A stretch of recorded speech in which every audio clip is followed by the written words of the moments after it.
여러분 안녕하십니까? 34쪽의 제5강 5번째 시간입니다. 거기 보시면 이제 계약의 성립에 대해서 의사 실현에서도 계약이 성립하고 교차 청약에서도 계약이 성립한다. 그런 얘기죠. 자, 우리가 지난 시간에 주로 공부한 것은 뭡니까? 계약의 성립을 공부하신 거예요. 계약의 성립과 관련해서도 한 문제 나올 수 있느냐, 이게 우리의 최대 관심사 아닙니까, 여러분? 나올 수 있다고 보여져요. 그래서 계약의 성립도 잘 정리를 해 두시고요.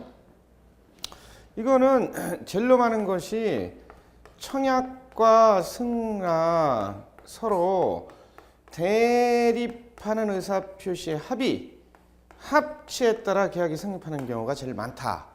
이렇게 보시기 바랍니다. 그런데 우리 두 번째 의사 실현에서 계약이 성립하는 경우도 있다는 겁니다. 또 교차 청약에 한 계약의 성립도 있다는 거예요. 교차 청약에 한 계약의 성립도 있다는 거예요.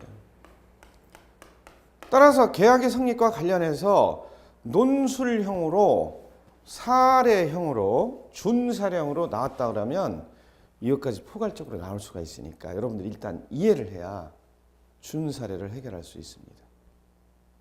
또 청약과 승낙을 안 해도 사실상 계약관계로 인정하는 경우가 있어요.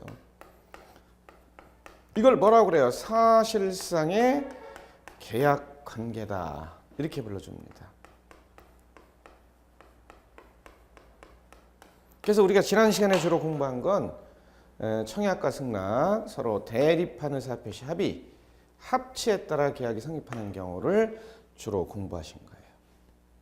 그래서 청약과 승낙에 대해서 계약의 효력 발생 시기로 첫 문제 나올 수 있고 청약의 구속력, 또 계약의 경쟁 재결, 또 청약의 상대방, 승낙의 상대방, 청약의 효력 발생 시기, 승낙의 효력 발생 시기 이런 정도는 단답형으로 이해를 하고 있다가 뭘 묻느냐에 따라서 조금씩 다르게 쓰시면 돼요. 첫째 시간에 얘기한 대로 논술형,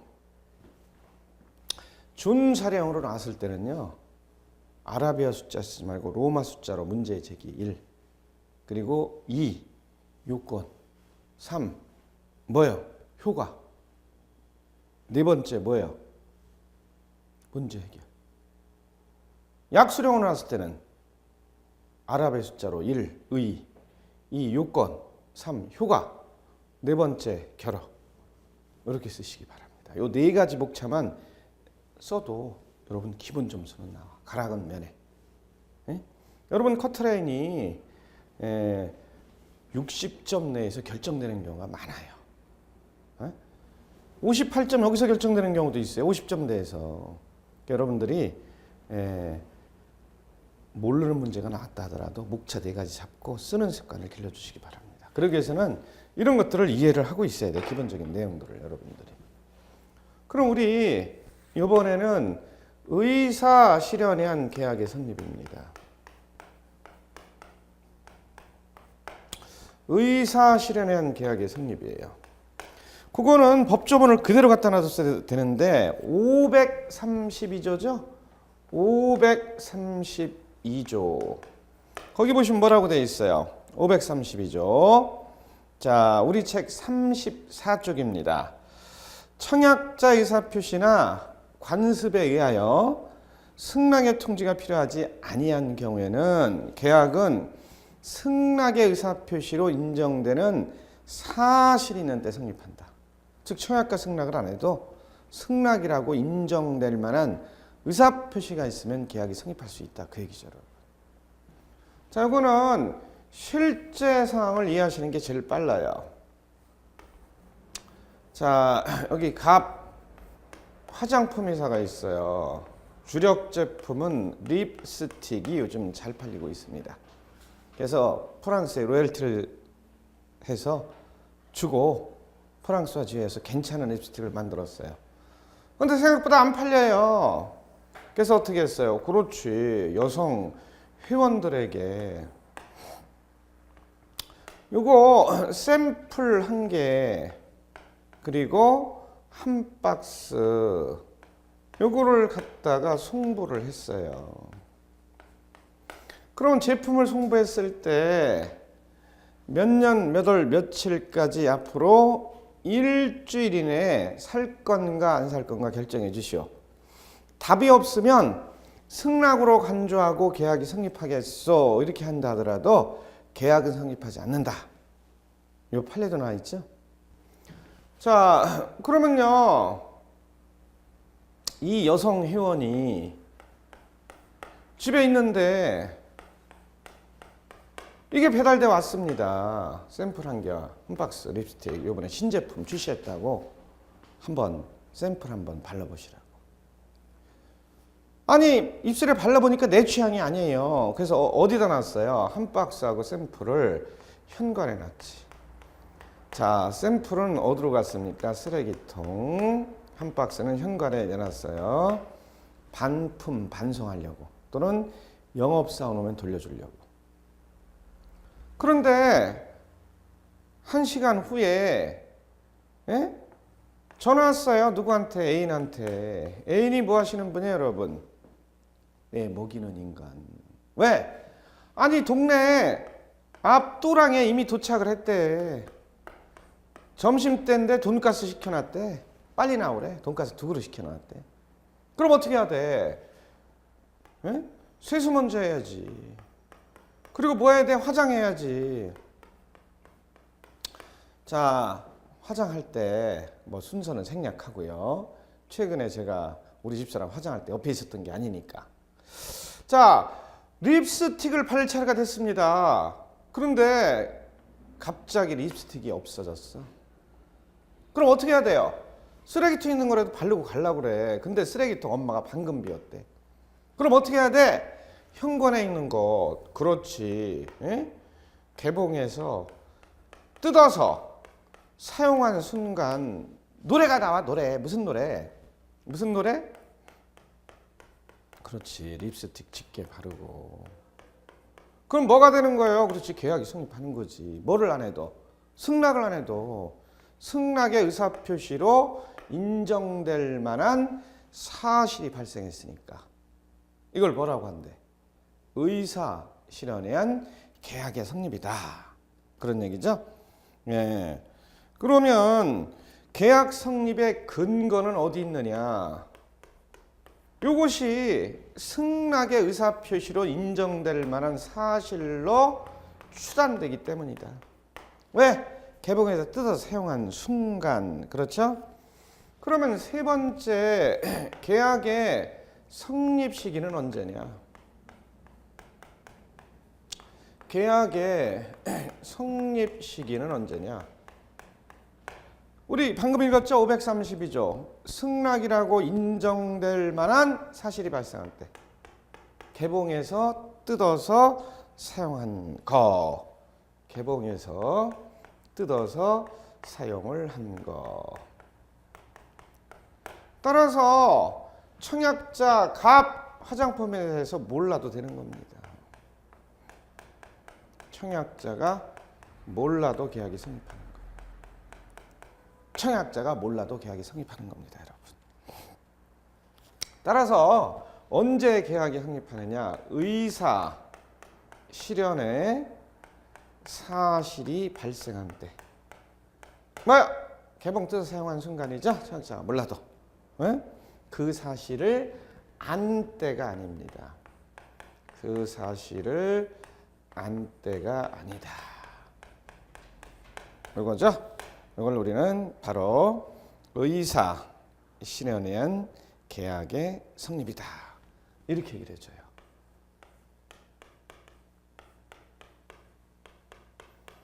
그러면 여러분 만약에 약수령이 나왔다. 몇 줄에서 써야 된다니까. 목차 4개는 잡고.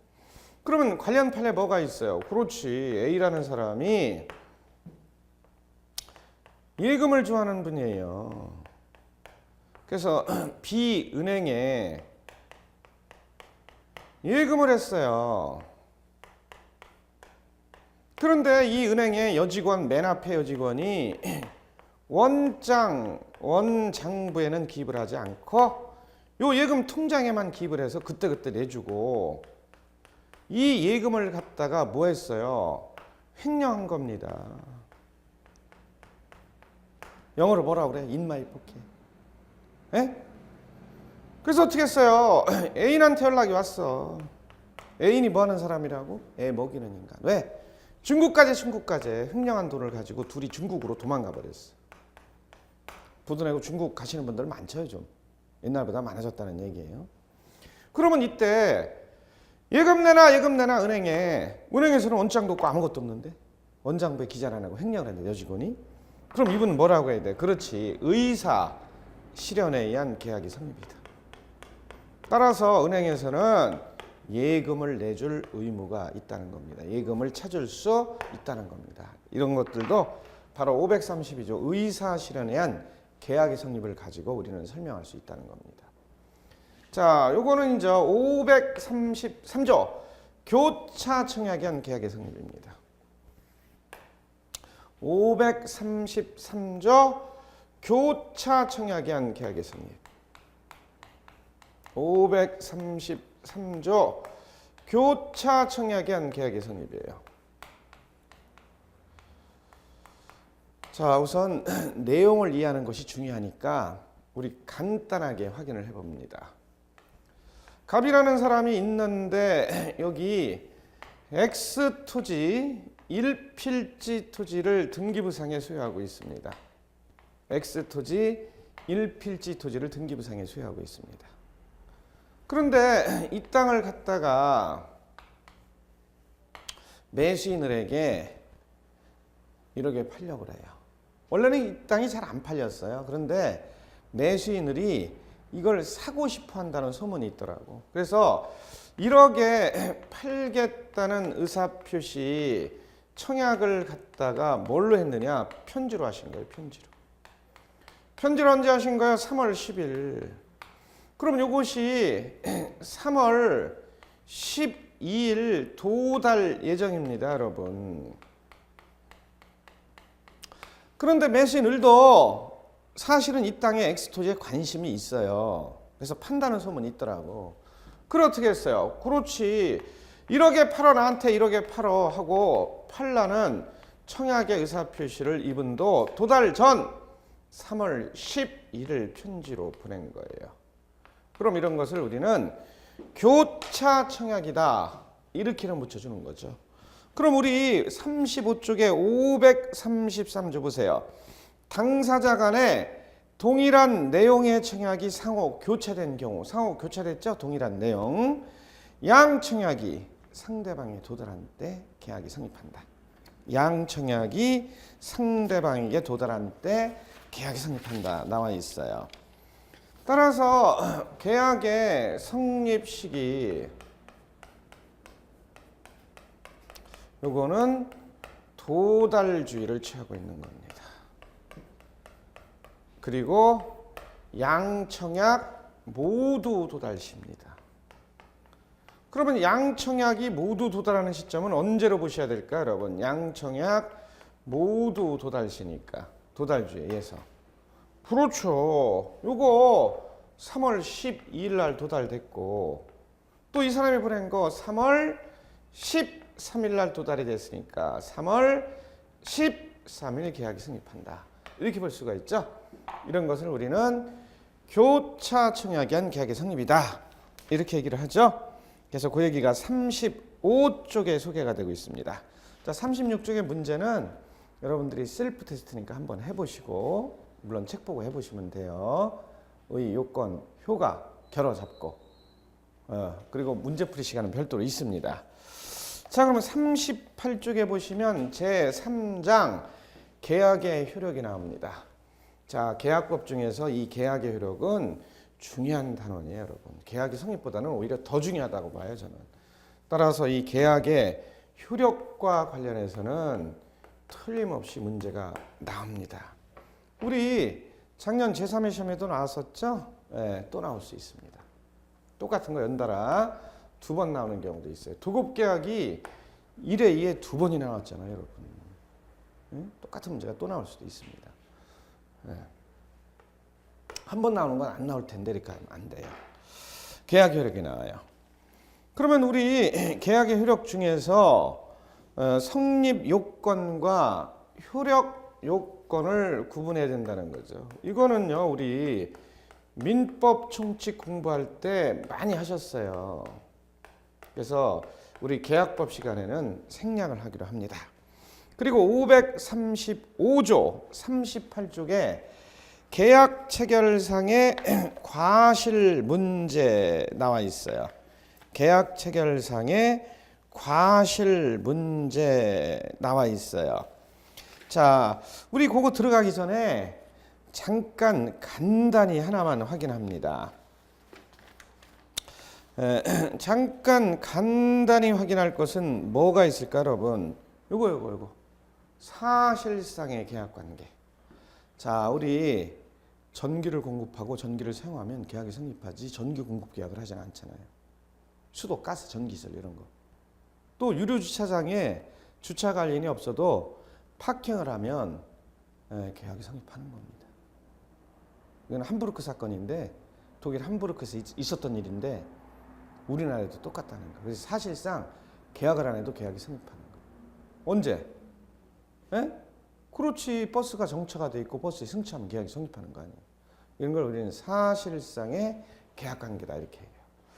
그러면 우리 계약의 효력 중에서 우리 확인할 건 뭐예요? 계약 체결상의 과실 문제입니다.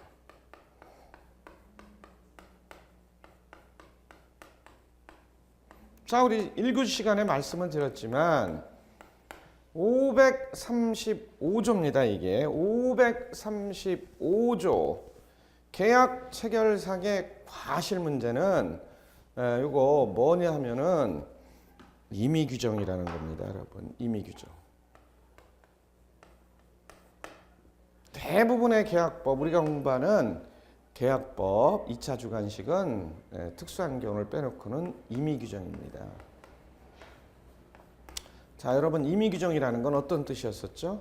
법령 중에, 법 조문 중에 선량한 풍속, 기타 사회 질서의 관계가 없는 규정이므로 당사자가 특약으로 그 법규의 적용을 배제할 수 있고 특약으로 그 법규의 적용을 배제하면 그런 특약은 유효가 되는 거죠. 여러분들이 시험에 합격했을 때 실무교육도 제가 하고 있지만 실무교육 때 그런 얘기를 많이 해요. 고객과 위임계약을 할 때 특약을 잘 쓰라고. 각종 계약서를 쓸 때 특약만 잘 쓰면 살아날 수 있습니다. 자, 그 다음에 이거는 원시적 불능에서 발생하는 겁니다, 여러분. 원시적 불능에서 발생하는 겁니다, 여러분. 원시적 불능에서. 자, 여기가 법률행위입니다, 여러분. 법률행위가 뭡니까? 그럼 말씀을 못 하시는 분이 있어. 민법 공부, 계약법 공부는 법률행위로 시작해서 법률행위로 끝나는 거예요. 법률행위 말씀 못 하시는 분은 공부가 덜 되신 분이야. 법률행위는 뭐예요? 한 개 또는 두 개 이상의 의사표시를 필수적인 요소로 하여 그 결과 일정한 권리 변동을 목적으로 하는 계약 등을 말하는 거지. 그래서 법률행위가 잘 이해가 안 될 때는 우리 지금 계약법 시간이니까 계약을 생각하셔도 좋다는 거예요, 여러분. 계약을 생각하셔도 좋다는 거예요, 여러분. 그럼 우리 법률행위 계약을 중심으로 원시적 불능과 후발적 불능, 이것도 총칙 시간에 공부하셨을 텐데, 그렇죠? 원시적 불능과 후발적 불능이 있지 않습니까, 여러분? 원시적 불능과 후발적 불능.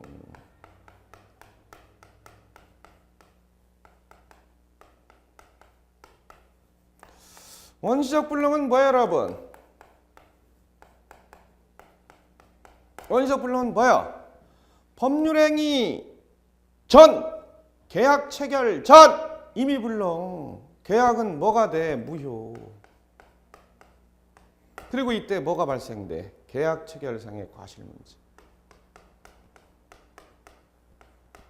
계약 체결상의 과실 문제. 그 다음에 후발적 불능은 뭐예요? 계약 체결 후 이행전에 불가능. 따라서 여기는 뭐가 돼? 그렇지. 법률행위 계약 이건 뭐야? 후발적 불능은 후자 돌림 계약 후 이렇게 되는 거지. 전이냐 후냐. 안다스텐 모른다스텐. 안다스텐이죠? 아니 저기 존다스텐 한 분 계시네. 존다스텐. 우리 동영상 인터넷 강의 좋은 분들이 많으니까 제가 소리를 빽 질르더라도 양해해 주시기 바랍니다. 양해 못하시는 분, 이해 못하시는 분 있으면 물고 한번 서주세요. 한 분도 안 계시네. 저는 찬성한 거예요. 따라서 이건 계약이 유효가 되는 경우지. 계약이 유효가 되고 여기서는 무슨 문제가 발생돼? 537조 원칙 채무자 위험부담주의 538조 예외 채권자 위험부담주의 공통점은 뭐야? 이거 다 임의규정. 임의규정. 따라서 특약으로 달리 정하면 거기에 따르지 여기에 따르지 않습니다. 그 다음에는 여러분, 그 다음에는요, 뭘 가지고 또 파악할 수 있어요? 그렇지. 등기를 가지고도 파악할 수 있는 겁니다. 여러분. 아니, 그런데 등기를 갖다가 등기라고 하시는 분이 있더라고요. 등기가 맞아요? 등기가 맞아요? 그건 시험 문제 안 나오지. 발음을 시험 문제 낼 수는 없지. 국어 시간도 아니고. 자, 등기라는 건 뭐야? 그렇지. 등기관이. 부동산 등기법이 정하고 있는 법정 절차에 따라서 부동산의 표시, 소재, 지번, 지목, 면적, 토지. 건물은요, 소재, 지번, 지목은 없지. 구조, 종료, 명칭, 번호, 지목은 없고 면적은 있어. 면적 이런 것을 아니면 권리관계, 소유권, 갑고, 소유권 위의 권리, 을고 이런 것을 기록하거나 이미 기록한 그 자체 전산처리 등기부를 포함해서 등기라고 하는데 등기를 할 때 틀려서 고치는 등기가 있어요. 틀렸어. 그런데 등기 전에 틀렸어. 등기 후에 틀렸어. 고치는 등기 지금. 그러면 등기 완료 전에 고치면 뭐라고 그래? 경정 등기다 그러는 거지. 원시적 하자라고 그래. 원시적 하자. 똑같잖아. 원시적. 경정 등기.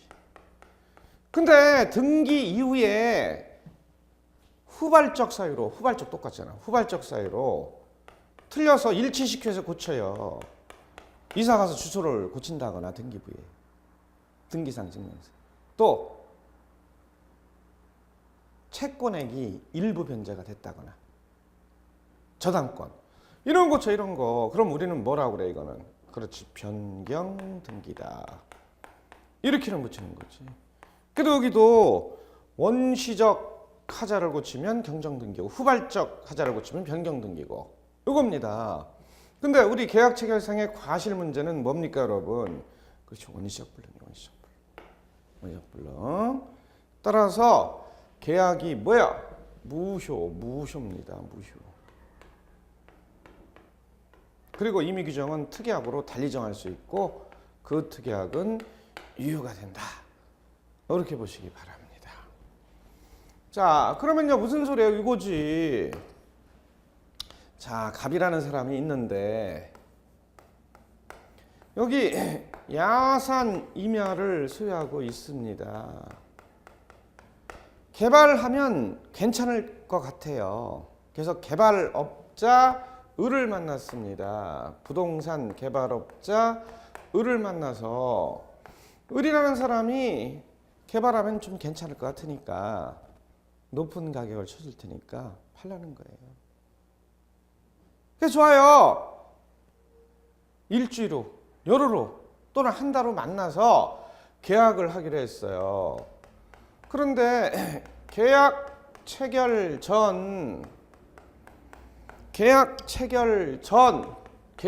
전을 우리 뭐라고 하는데 원시적 불능이라고 하는데 후발적 불능이라고 하는데 여러분. 에이? 원시적 불능.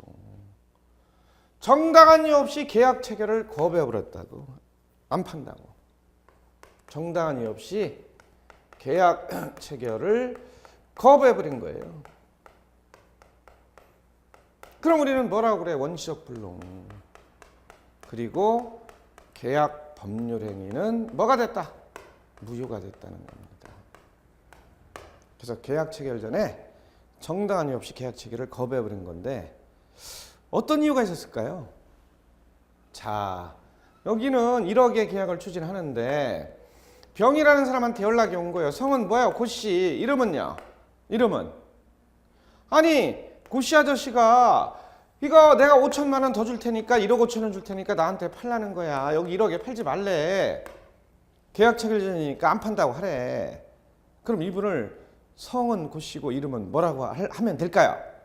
이름은 춧가루, 춧가루. 여기다 뭐 뿌린 거예요? 고춧가루. 자, 부동산은 그런 경우가 있을 수 있습니다. 자, 그러면 이때 정당이 없이 계약을 체결해 버렸는데 이분은 매수인 을은 선의와 무과실이에요. 자, 요거는 and를 의미하는 겁니다, 여러분. 그래서 두 가지가 다 있어야 돼요. 그 다음에 매도인 갑쪽에서는 뭐예요? 악의 또는 과실입니다, 여러분. 악의 또는 과실입니다. 여기 또는은 우합니다, 여러분. 따라서 둘 중에 하나만 있으면 돼. 악의 또는 과실은 뭐야? 알았거나 알 수 있었을 경우. 선의는요, 몰랐고 알 수 없었을 경우. 이때 손해가 발생됐다. 그럼 민법 535조 계약 체결상의 과실을 이유로 손해배상을 청구할 수 있다는 겁니다. 따라서 요건을 갖춰야 되는데 요건은 매도인 갑쪽에서는 악의 또는 과실이 있어야 되는 겁니다. 매수인 을 쪽에서는요. 그렇지. 손해배상을 청구하기 위해서는 선의와 무과실이어야 돼. 선의와 무과실해야 됩니다. 선의와 무과실. 그러면 이번에는 효력, 효과를 생각해 봅니다, 여러분. 효과는 손해배상을 청구할 수 있는 겁니다. 그러면 손해배상을 청구할 때 얼마를 청구하는 게 많으냐? 신뢰이익의 손해배상을 청구하는 게 맞습니다. 신뢰이익이라는 건 뭡니까, 여러분? 계약이 유효하리라고 믿고 발생된 손해. 뭐야? 경비, 이자 이런 거. 그런 손해배상을 청구할 수 있다는 거예요. 따라서 이행이익의 손해배상은 청구할 수 없습니다. 신뢰이익의 손해배상을 청구할 수 있지 이행이익의 손해배상은 청구할 수 없다는 겁니다. 그럼 무슨 소리예요? 매수인 을이 동시에 병이라는 사람과 계약을 추진해서 1억 5천의 계약을 추진한 겁니다. 여기 계약 유효가 돼서 성사가 돼서 유효가 되고 여기 계약 성사가 돼서 유효가 되면 5천만 원 챙길 수 있었잖아. 그런 걸 뭐라고 하는데 이행이익. 그건 안 돼요. 신뢰, 경비, 이자. 요거 약 2천만 원 나왔다. 그럼 이 범위 내에서 손해배상을 청구하는 거지. 그런데 535조 2항에 보시면 신뢰이익이라 하더라도 이행이익을 추구하지는 못한다. 이렇게 돼 있어요. 신뢰이익이라 하더라도 이행이익을 추구하지는 못한다. 이건 무슨 얘기예요? 신뢰이익이라도 이행이익을 추구할 수 없다. 이행이익을 추구할 수 없다. 이행이익을 추구하지 못한다. 535조 2항입니다. 이렇게 돼 있어. 그럼 이건 무슨 얘기야, 여러분? 그렇지. 여기 1억 2천의 계약을 추진했고 경비가 3천만 원 나왔대. 그럼 이때 3천만 원의 손해배상을 청구하는 게 아니라 2천 범위 내에서만 손해배상을 청구하는 거로 합니다. 청구하라는 거예요. 이걸 갖다 우리는 뭐라고 그래요? 신뢰이익이라 하더라도 이행이익을 추구할 수는 없다. 이렇게 얘기하는 거죠. 그 얘기가 우리 39쪽에 소개가 되고 있습니다, 여러분. 네? 자, 그러면요. 40쪽, 41쪽을 우리 포괄적으로 해서 적용을 확장할 수 있느냐 이런 문제를 생각해 봅니다. 적용을 확장할 수 있죠.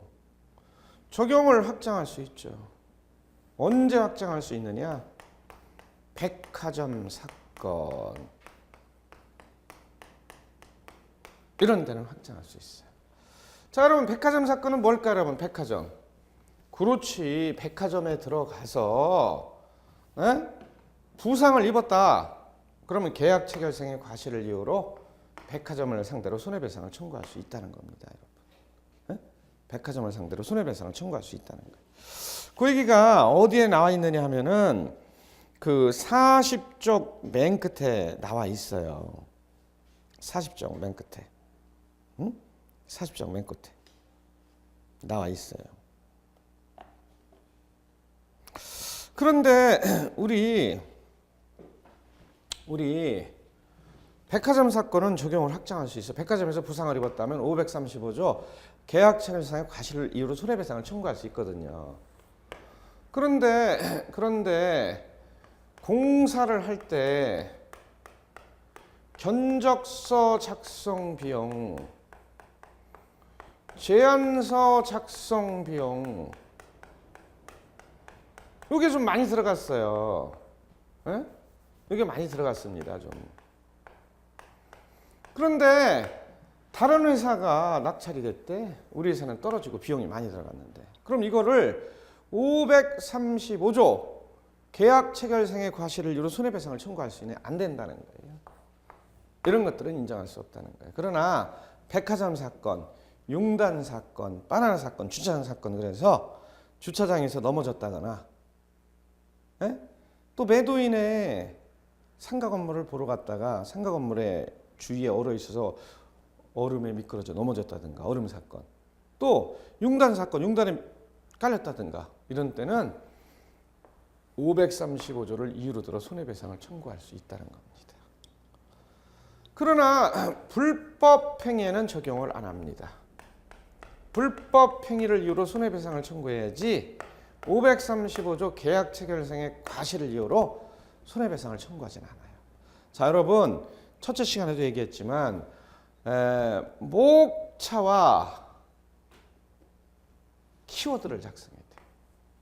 이와 같이 목차와 키워드를 장악하고 있으면 목차 써주고 요거 키워드로 두세 줄 써주면 기본 점수 나오는 거예요.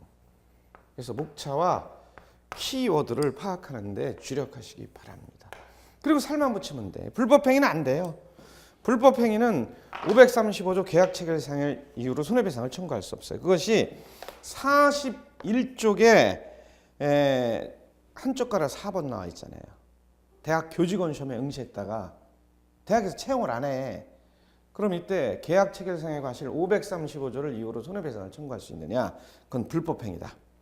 41쪽 한쪽 가로 4번 불법행위한 손해배상 책임 보십니다. 학설은 제535조 적용 범위를 확대하고 있으나 판례는 원시적 불능의 경우에 한정하여 계약체결상의 과실 책임을 인정하고 있다.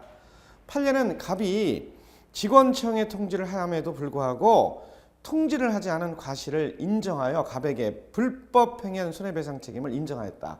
계약체결상 과실 책임이야. 이 전주 우석대학에서 있었던 사건이에요. 학교 교직원 시험 응시했다가 합격했는데 채용을 안 하니까 소송을 제기해서 535조를 이유로 손해배상을 청구했더니 불법행위로 하라는 거예요. 즉 학교 법인 전주 무슨 학원이 원고의 사무직원 채용시험에 최종 합격자로 결정하고 그 통지와 아울러 1989년 5월 19일자로 발령하였으나 제반 구비 서류를 5월 8일까지 제출해 달라는 통지를 하여 원고로 하여금 위 통지에 따라 제반 구비 서류를 제출하게 한 후 원고의 발령을 지체하고 얼마나 짜증나겠어요. 여러 번 발령을 미뤘으며 그 때문에 원고는 이 학교법인이 1990년 5월 28일 원고를 직원으로 채용할 수 없다고 통지할 때까지 임용만 기다리면서 시간만 보내고 엄청난 손해가 난 거지. 임용만 기다리면서 다른 일에 종사하지 못한 경우 이러한 결과가 발생한 원인이 위 학교법인이 자신이 경영하는 대학의 재정 형편, 적정한 직원의 수, 1990년 입학 정원의 정감 여부 등 여러 사정을 참작해서 직원 채용 여부를 결정해야 되는데 채용할 직원의 수를 헤아리고 그에 따라 적정한 수의 합격자 발표와 직원 채용 통지를 해야 하는데도 이를 게을리했잖아요. 이를 게을리했기 때문이라면 위 학교법인은 불법 행위자로서 원고가 최종 합격자의 통지와 계속된 발령 약속을 신뢰하여 직원으로 채용되기를 기대하면서 다른 취직 계기를 포기함으로써 입은 손해를 배상할 책임이 있다는 겁니다. 그래서 불법 행위 책임으로 불법 행위를 이유한 손해배상을 청구하고 이때 자 불법 행위를 이유로 하는 손해배상을 청구를 하라는 얘기고 계약 체결상의 과실 535조를 적용하지 않는다 이런 뜻이죠. 불법 행위를 구성한다는 겁니다. 전주 모 학원에서 우석대학교 사건인데 직원 채용 발령을 미루고 결국은 채용 안 한다고 하면 불법 행위로 손해배상을 청구하라. 계약 체결상의 과실이 아니다. 불법 행위를 구성한다. 이런 판례입니다. 그래서 우리 41쪽에 판례도 공부하셨어요. 자, 그럼 42쪽 넘어가면 논술 약수령 대표용 문제가 나와 있으니까 책 보고 여러분들이 한번 해보시고요. 자, 이거 우리 기본서 나가면 문제풀이 시간이 별도로 있어요. 그 다음에 쌍무계약의 효력, 쌍무계약의 특질, 결련성이 나와요. 결련성. 결련성이라는 건 관련성이다 이렇게 보시면 돼요. 관련성과 똑같은 얘기예요. 관련성. 그러면 거기 뭐가 나와요? 성립상의 결련성. 42쪽에 맨 끝에 박스 안에 세 가지가 소개가 돼. 이행상의 결련성, 존속상의 결련성. 성립상의 결련성 42쪽에 맨 끝에 박스. 쌍무계약에서 발생한 일방의 채무가 성립하지 않거나 무효 취소된 때 상대방의 채무도 성립하지 않는다. 이러한 성립상의 상호 원인 관계를 성립상의 결련성이라 한다 나와 있죠. 이행상의 결련성은요. 다 쌍무계약에서 나오는 게 결련성은 다 쌍무계약에서 나오는 겁니다. 자, 쌍무계약은 뭐였어요, 여러분? 계약 당사 쌍방이 서로 대가 있는 채무를 부담하는 계약으로서 일방의 채무를 이행하지 않으면 동시행항변권과 위험부담의 문제 536조, 537조, 538조가 성립할 수 있습니다. 이것이 쌍무계약과 편무계약의 구별 실익입니다, 여러분. 그러면 두 번째 박스 42쪽의 맨 끝에 이행상의 결련성, 쌍무계약의 각 채무는 일방의 채무가 이행될 때까지 상대방의 채무도 이행하지 않아도 된다. 이런 쌍무계약에서 채무 이행상의 상호 의존 관계를 이행상의 결련성이다. 이렇게 얘기한다는 거죠. 그래서 동시행항변권이 바로 여기서 나왔다는 얘기죠. 그 다음에 존속상의 결련성. 이거는 위험부담이 여기서 나온 거예요. 쌍무계약의 각 채무가 이행되기 전에 일방의 채무가 채무자에게 책임 없는 사유로 이행불능이 되어 소멸하는 경우에는 상대방의 채무도 원칙적으로 소멸하는 거죠.